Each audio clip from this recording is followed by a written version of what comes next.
I am a 26-year-old man who works full-time as a driving instructor. Due to the location of my school, the majority of the people I work with are from a rehabilitation centre next door. Unfortunately, this has caused a problem with my aunt regarding her disabled son, who is 14 years old and attends a day program at the centre. The issue started a month ago when I picked up the Mustang I had pre-ordered from a dealership. Upon seeing it, my aunt began asking if I could take her son for a ride in it. No matter how many times I told her no, she refused to accept it and would try to guilt-trip me. Things reached a peak this week when I bluntly told her that I work 50 hours a week and don't have time for her behaviour. When she kept pushing, I snapped and told her that her son is the last person I want near my car. I then went on to explain all the reasons why he would never be allowed to ride in my car. These reasons include that he can't control his bladder/bowels and that his stimming may break things. Telling her all of this only made things worse, as she became even more upset and persistent with me. I had no choice but to cut off contact with her, but it only made things worse. Now, several other family members from her side are coming after me over all of this. I don't believe that I am the jerk in this situation, but I would like an outside opinion.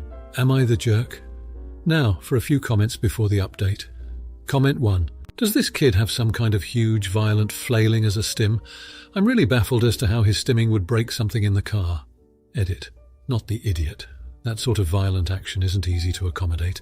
I'm not used to seeing that sort of thing referred to as stimming, which is why I asked. It's more commonly called self-harm, for the head banging or destructive behaviour for the kicking. Stimming is usually things like hand flapping, echolalia, rubbing interesting, enjoyable textures, etc. Driving someone, especially an older kid or adult, with those behaviours when you're not accustomed to them could be dangerous in and of itself. Distraction of the driver, risk of injury, maybe actually making contact with the driver or the gear shifter, etc. It's less dangerous with smaller kids who have smaller bodies and are in car seats, because the area they can affect is smaller, especially with more restrictive enclosing car seats, but you still have the risk of driver distraction. Comment 2. Not the idiot, her son is not owed a ride in your new car. No matter how many times I would tell her no, she refused to accept it and would try to guilt-trip me. Sometimes people are just really dense and push and push and push until being overly direct and blunt just bubbles out.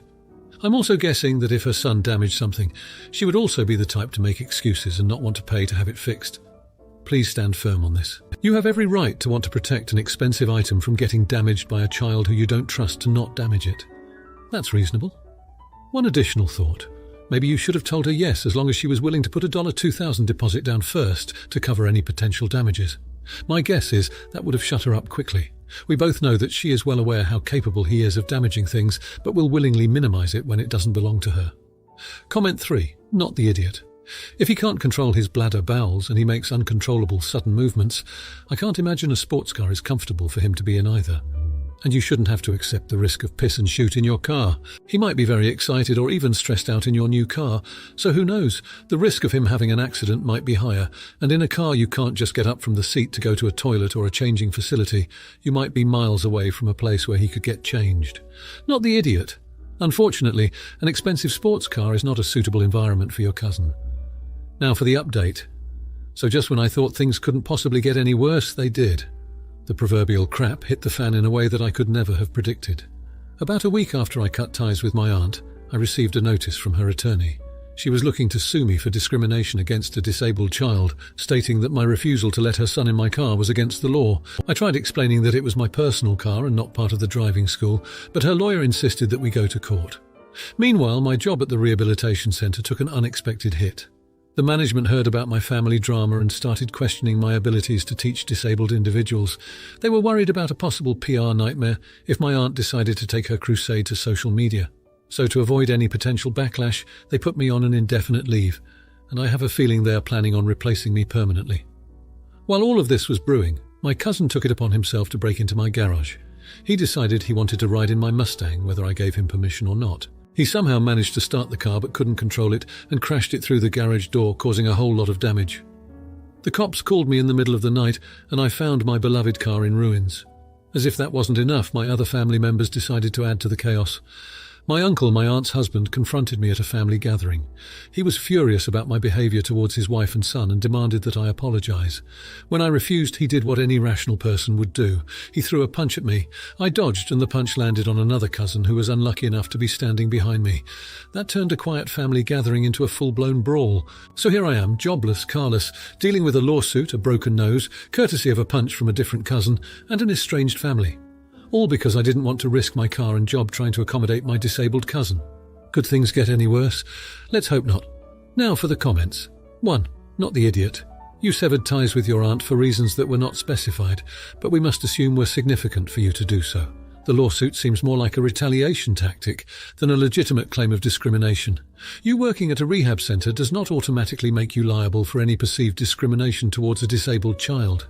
As for your cousin, he's the one who should be held accountable for breaking into your garage and wrecking your car, not you.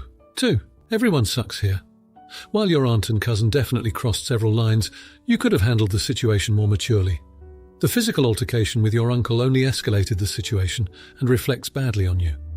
You could have tried to explain your side of the story calmly, or even removed yourself from the situation entirely to avoid any further conflict. 3. You're the idiot in the situation with your uncle. It was a family gathering, and regardless of the tension, resorting to physical violence is never the answer. You should have taken the high road, kept your calm and avoided the confrontation. However, you're not the jerk for losing your job due to a baseless lawsuit or for your cousin's reckless actions. This seems like a messy family situation, but you should strive to maintain your dignity and handle things in a more composed fashion. Now, for the next story. Last weekend, one of my friends organised a group of people to go do fall things. We rented a van and went to a few breweries/wineries. When we got back, we stopped at a pub to hang a bit before going home. There were about 12 of us, so they seated us at a table. People ordered food and drinks. When the check came, one of the guys quickly gave his card, and after signing, looked around and said, "Okay, everyone, Venmo me $45.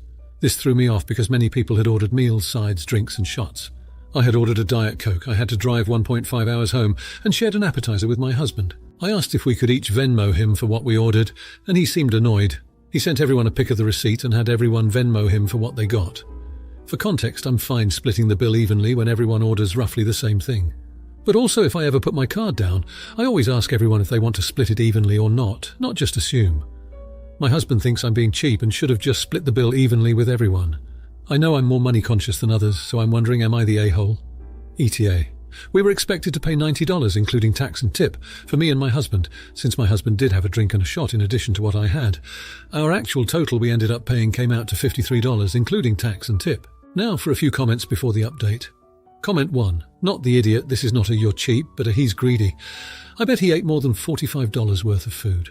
As a general rule, anyone who offers to pay for the entire table without being asked, and without there being a need, is either 1, covering everyone and being super generous, or 2, pulling some kind of nonsense like this. The only benefit to paying with one tab when everyone was prepared to pay separately, and then doing Venmo after, is to farm credit card benefit points and or try to get your bill free, steal a small amount from everyone at the table. Comment 2. Not the idiot, you aren't cheap. You aren't willing to pay more for others who might take advantage of splitting evenly. Funny thing I saw several times. Those who want to split evenly are usually those who get the most drinks and or our most expensive food. That way they can save some bucks, and others don't want to speak up because they will be called cheap from exactly those persons. Comment 3. Not the idiot can't freaking stand people who do this.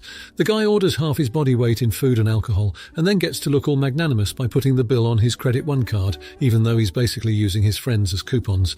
Now for the update. So, it has been a month since the brewery and winery tour. Unfortunately, things with our group of friends have taken a turn for the worse. Ever since the incident at the pub, there's been a noticeable tension and a sense of unease whenever we've seen each other. We all met up again for a small gathering a couple of weeks ago, and it was painfully awkward. The friend who'd paid the bill at the pub was quite cool and distant to both me and my husband. His frosty demeanour set a chill in the air that everyone could feel. We tried to lighten the mood and gloss over the tension, but it was clear that the pub incident still lingered on in everyone's minds. My husband tried to talk to him about it privately, but he brushed it off, saying it was no big deal, while his eyes told a different story. We thought time might heal the wound, but our once regular lively conversations have dwindled. Our group chats, which were once active all day with light-hearted banter and memes, have become eerily quiet. In an attempt to make amends, we decided to host a dinner at our house last week. We made sure to keep it casual, and everyone ordered what they wanted. We picked up the tab without any discussion about splitting the bill. Despite our efforts, the friend who'd paid at the pub ended up leaving early, and a couple of our other friends followed suit. The evening, intended to be a bridge to mend our friendship, ended up being another reminder of the growing rift. My husband, who initially thought we should have just split the bill, now regrets the whole debacle. We've both concluded that our stance on the bill, whether right or wrong, was not worth the strain it has put on our friendships. In retrospect, we would have gladly paid the extra $37 to avoid this fallout. It's heartbreaking to see friendships that have weathered much tougher storms shaken over something so trivial. It's a sad reminder that sometimes pride and principle can cost you more than money. Currently, we're in a weird limbo. No one has explicitly addressed the issue, but it's there like an elephant in the room. We're not sure how things will pan out from here. We hope our friendships are stronger than this incident and that eventually we can return to the camaraderie we once had. But right now, it feels like we're walking on eggshells around each other, and the uncertainty of it all is quite disheartening. Now, for the comments. 1. Not the idiot. Paying the bill was a generous gesture, and it's understandable that you may have felt taken advantage of if your friends didn't show any gratitude. It's also natural that you would pull away after feeling unappreciated. That said, communication is key in any relationship. If you felt your friends were being unfair, it would have been better to voice your feelings rather than become distant. 2. You're the idiot. A brewery and winery tour sounds like a relaxed, fun outing. Even though you paid the bill, it doesn't give you the right to hold it over your friends' heads. You should have communicated your expectations about them contributing to the bill beforehand. Now your friends are probably confused and hurt by your sudden coldness. 3. Everyone sucks here. You're allowed to feel hurt if you felt your friends took advantage of your generosity, but the silent treatment never solves anything. On the other hand, your friends should have offered to chip in, or at least thanked you for covering the bill. Regardless, the breakdown in communication is the root of this issue. Everyone needs to sit down and talk things out. Now for the next story. Last year, my husband H and I met my parents, aunt and uncle for Thanksgiving. They had been vacationing together a few days prior. As we were leaving, my aunt, who was visibly upset, pulled me aside. "I need to talk to you. Can you call me in a few days?" I asked if she was okay. She said, "Yes, I just need to ask you something, but not now." When I called to ask what was going on, my aunt said, "I heard something that seems very out of character for you, and I want to see if it's true." Evidently, a few days before Thanksgiving, my parents told her an untrue story about how my current husband and I met. To note, I was separated at the time from my now ex-husband when we met. She explained, according to my parents, "I met H while online soliciting for a proposed threesome with my ex-husband as a last-ditch effort to salvage my then failing marriage. However, during this tryst, H and I supposedly realised we had a connection, which led us to be together, while choosing to dissolve my previous marriage." My parents shared more gross details, but I'll spare you. I was shocked as none of this was true. We met at work through mutual friends, and our romantic relationship developed slowly over a period of time. I had repeatedly told my parents how we met, and even introduced our mutual friends to my parents at our wedding as the ones who got us together. So I FaceTime my parents and ask them why they're lying about us behind our backs. They look me dead in the eyes and say, "Because that's what you told us." Excuse me! When I refuted this, my dad proceeds to get angry at me, saying that I must have amnesia, as my mum stormed off, refusing to discuss the issue. The rest of the call is me sitting in silence while he attempted to gaslight me. I'm dumbfounded. A few days later, I get a call from my cousin. She explains that my dad had told her husband the same story, almost 8 years ago, which they had believed until now. My cousin apologised for not saying anything sooner, but the story made them so uncomfortable they didn't know what to do. H and I wrote my parents an email explaining what we had discovered and asked them some simple questions like, "Why did you make this up? Who else have you told?" etc. We've been emailing back and forth for almost a year and gotten nowhere. Their story keeps changing, the blame keeps shifting, and they have continuously tried to diminish the seriousness of this issue, even saying, "No one thinks any less of you because of it." What? It never happened. Period. The only apology we've gotten is, "We're sorry for upsetting you." You mean you're not sorry for lying about your daughter for 10 years? Most recently, they have almost demanded that we forgive them and move on. Since we haven't forgiven them yet, we're responsible for my mother crying all the time and essentially breaking the family apart. So, am I the idiot for wanting to continue to avoid my parents even though I'm tearing the family apart? Now, for a few comments before the update. Comment 1. What the? I want so badly to believe this is fake, but unfortunately I do know people who would absolutely do this. Well, firstly, they made up the story and got themselves in this whack-ass dilemma, so the responsibility is on them for a start, and who in their right mind makes up stories about their kid soliciting three-ways? Even a grown-up kid. What does H think of all this? Is this on par with your parents' personalities? Can I ask what the hell again? Biggest mystery of all is, how can you possibly be the jerk here? Not the idiot op. I apologise for all the keyboard screaming, but this is just beyond weird or crazy. Comment 2. Not the idiot. I literally laughed out loud at "no one thinks any less of you because of it." About something that is made up, lol. It's so ridiculous that it's funny. Have they always been this way? I mean, making up stories for no reason, no accountability. Comment 3. Not the idiot, they never explained nor gave you an appropriate apology. But also, is it their first time? Did you notice something else that feels off? Because this lie seems to be a little too big and weird to be just a lie. Now for the update. So here's the latest. 2 weeks ago, my husband and I were invited to my cousin's wedding. You know, the kind where everyone you've ever met is there, including my parents. I was pretty nervous, what with the family drama still fresh and unsorted, but we decided to go, ready for any possible confrontations. Halfway through the reception, my father got up to give a speech. Now, I wasn't expecting this, as he wasn't the father of the bride or groom. He started talking about family unity and forgiveness, and I could sense where it was going. Then, in front of everyone, he recounted the false story of how my husband and I met, again. The room erupted in applause. My husband and I were mortified. I stood up, the room silent in anticipation. I corrected the story, mentioning that we met in college, not on a charity trip to Africa, as my father had been telling people for nearly a decade. The room was silent. My mother started crying, and my aunt, the same one who told me about the false story, looked furious. Not at me, but at my father. My dad just stared at me in shock.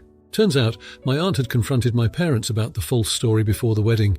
My parents, however, remained unapologetic, insisting that the Africa story was more interesting. My aunt was waiting for me to finally correct them, hence her anger directed at my father. Since then, the family divide has grown. My parents are furious that I humiliated them in public. But something unexpected happened. My aunt, uncle, and a few other family members rallied behind us, saying they've noticed inconsistencies in my parents' stories over the years. Those who believed my parents' version of events are now questioning other stories they've been told. Long story short, my husband and I are still avoiding my parents, but now it feels like we have a supportive faction within the family. It's wild how one lie can cause such an upheaval. I never expected my parents to be this manipulative. We're still figuring out how to navigate this, but at least we're not alone in it. Now, for the comments. 1. Not the idiot. It sounds like your dad did this with full knowledge that the story wasn't true. He tried to perpetuate a lie in front of everyone, and you simply corrected it. Just because he's your father doesn't give him the right to lie about such crucial things. It's a shame that this situation had to be aired out at a wedding, but it's important to keep the integrity of someone's story intact, especially on their wedding day. 2. Everyone sucks here. While your father should not have told a false story, a wedding reception is not the right place to correct it. It's understandable that you wanted to protect your cousin's narrative, but it could have been handled in a more discreet way. Instead, it caused more drama at an event that should be about love and celebration.